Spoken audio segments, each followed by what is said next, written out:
Hello बच्चों। आज हम करेंगे कक्षा 12वीं के लिए हिंदी विषय का चैप्टर जो कि रघुवीर साहे ने लिखा है और चैप्टर का नाम है वसंत आया। इसके हम प्रश्न उत्तर करेंगे। इससे पहले मैंने जितने भी प्रश्न उत्तर आपके लिए बनाए हैं वो सारे एमसीक्यू की फॉर्म में थे, लेकिन मुझे लगता है कि समय थोड़ा सा कम है, इसलिए इन प्रश्नों को मैंने एमसीक्यू की तरह ही बनाया है। 4 ऑप्शन नहीं दिए, एक सही ऑप्शन दिया है। अगर आपको सही ऑप्शन का पता होगा तो भी आप एमसीक्यू को अच्छे से अटेम्प्ट कर पाएंगे। तो चलिए शुरू करते हैं। वसंत का मौसम किस महीने में आता है? उत्तर है फरवरी से अप्रैल के मध्य में। प्रश्न नंबर 2, आजकल वसंत के आने का पता कैसे चलता है? कैलेंडर से। प्रश्न नंबर 3, वसंत आने से पहले प्रकृति हमें क्या संदेश देती है? इसका उत्तर है पेड़ों से पीले पत्ते झड़ जाते हैं। अगला प्रश्न, वसंत में हवा कैसी महसूस होती है? उत्तर है जैसे कोई सुबह गर्म पानी से नहाकर निकली हो। वसंत का मौसम क्योंकि ठंड खत्म हो चुकी होती है और गर्मी आने वाली होती है, तो हमें ऐसा लगता है कि कभी गर्म हवा चल रही है और कभी ठंडी हवा। तो इसकी तुलना की गई है कि मानो कोई गर्म पानी से नहाकर बाहर निकलता है तो उसका शरीर गर्म है और बाहर से हवा ठंडी महसूस होती है। हवा की तुलना किससे की गई है? फिरकी से। फिरकी की तरह घूमते हुए हवा कभी हमें गर्म लगती है और कभी ठंडी। अगला प्रश्न, बहन अपने भाई को क्या कहकर पुकारती है? इसका उत्तर है दा।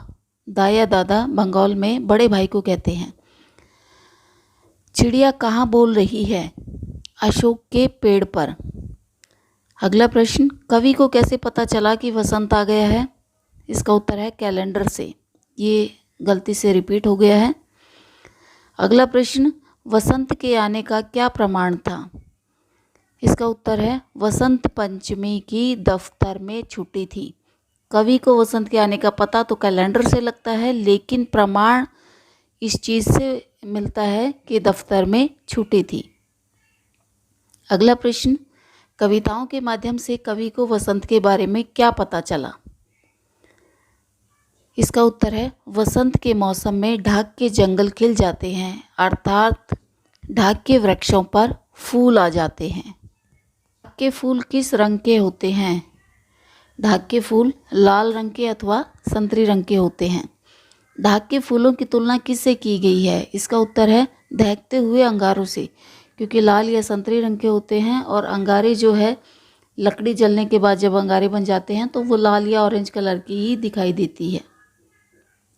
वसंत ऋतु में आम के वृक्ष में क्या परिवर्तन आता है? आम का वृक्ष जो है वसंत ऋतु में बौर से लद जाता है। अगला प्रश्न है बौर किसे कहते हैं? इसका उत्तर है किसी फलदार वृक्ष पर जब फल आने से पहले फूल लगता है उसको हम बौर कहते हैं। पौधों पर जो फूल आएंगे उनको हम फूल कहेंगे, लेकिन फलदार वृक्षों पर फल लगने से पहले जो फूल आएगा उसको हम बौर कहेंगे। अगला प्रश्न है नंदनवन किसे कहा गया है? इसका उत्तर है देवराज इंद्र के वन को नंदनवन कहा गया है। हमारे पुराणों में बहुत सारे देवी देवताओं का उल्लेख है और जो देवताओं का राजा है उसका नाम है राजा इंद्र, और बहुत ऐश्वर्यशाली राजा है। उसने अपने आराम के लिए एक बहुत सुंदर बगीचा बनाया जिसमें हर समय भांति भांति के फूल खिले रहते हैं।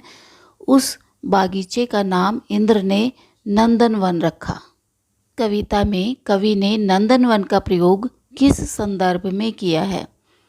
इसका उत्तर है वसंत ऋतु में प्रकृति नंदनवन के समान सुंदर लगती है। नंदनवन का उदाहरण दिया पहले, फिर उसकी बसंत से तुलना की।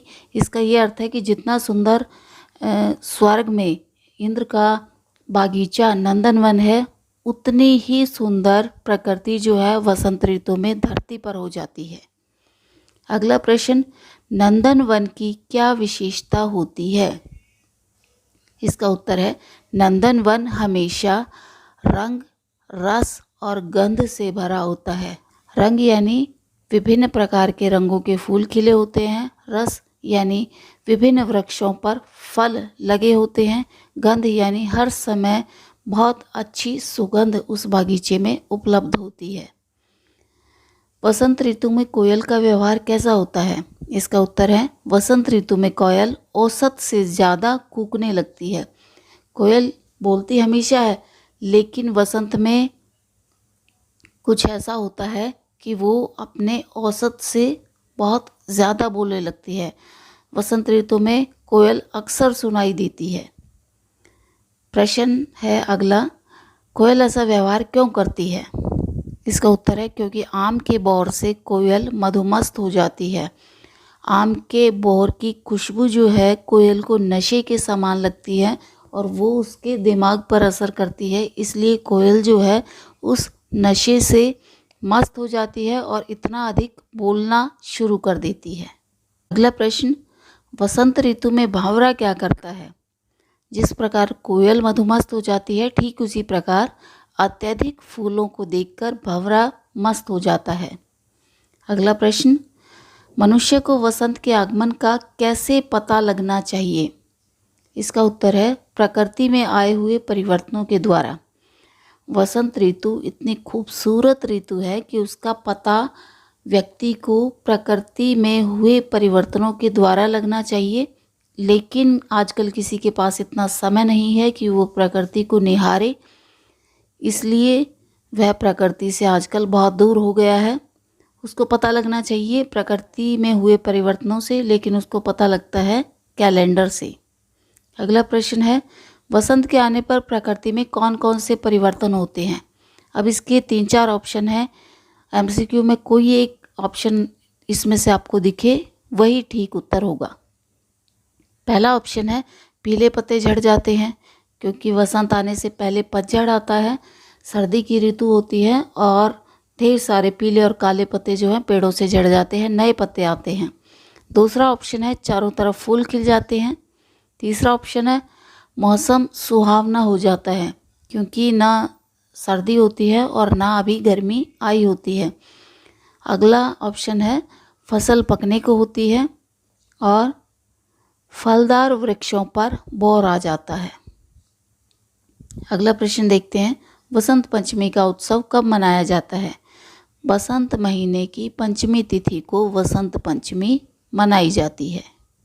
प्रश्न देखते हैं, वसंत पंचमी पर किस देवी या देवता की पूजा की जाती है? माता सरस्वती की पूजा होती है वसंत पंचमी में। अगला प्रश्न है, हमारे पुराणों के अनुसार सरस्वती को किस वस्तु की देवी माना गया है? आंसर है माता सरस्वती को विद्या, ज्ञान, वाणी और बुद्धि की देवी माना गया है। अगला प्रश्न, मदन महीना शब्द किसके लिए प्रयुक्त किया गया है? बसंत के महीने के लिए। मदन शब्द जो है कामदेव के लिए प्रयोग होता है वैसे तो, लेकिन मदन महीना बसंत के महीने के लिए प्रयोग होता है। आम आदमी को बसंत के आने की सूचना कैलेंडर से क्यों मिलती है? इसका उत्तर है क्योंकि वह अपनी दिनचर्या में इतना अधिक व्यस्त है कि उसको प्रकृति में होने वाले परिवर्तनों को देखने का समय ही नहीं है। अगला प्रश्न देखते हैं, चिड़िया के बोलने की आवाज़ को क्या कहते हैं? चहचहाना। कोयल के बोलने की आवाज़ को क्या कहते हैं? कूकना। अगला प्रश्न है, बिंब किसे कहते हैं? शब्दों के माध्यम से कोई दृश्य बनाना बिंब कहलाता है। इस पूरी कविता में, वसंत आया कविता में आपने देखा होगा कि कवि ने ऐसे दृश्य बनाए हैं शब्दों के माध्यम से मानो वो हमारी आंखों के सामने उपस्थित है। कवि जो है फुटपाथ पर जा रहा है और उसके पैरों के नीचे लाल बजरी आ गई और पैरों से चुरमुराने की आवाज़ें आई, या कहीं कोई चिड़िया बोल रही है, या पूरी सड़क पर पीले पत्ते बिछे पड़े हैं। इस तरीके की बहुत सारे ऐसी चीज़ें इस कविता में वर्णित हैं जिनसे हमें लगता है कि पूरा दृश्य हमारी आँखों के सामने उपस्थित है। तो शब्दों के माध्यम से कोई दृश्य बनाना बिंब कहलाता है। ये थे इस कविता के प्रश्न उत्तर। आई होप आपको अच्छे से समझ आए होंगे।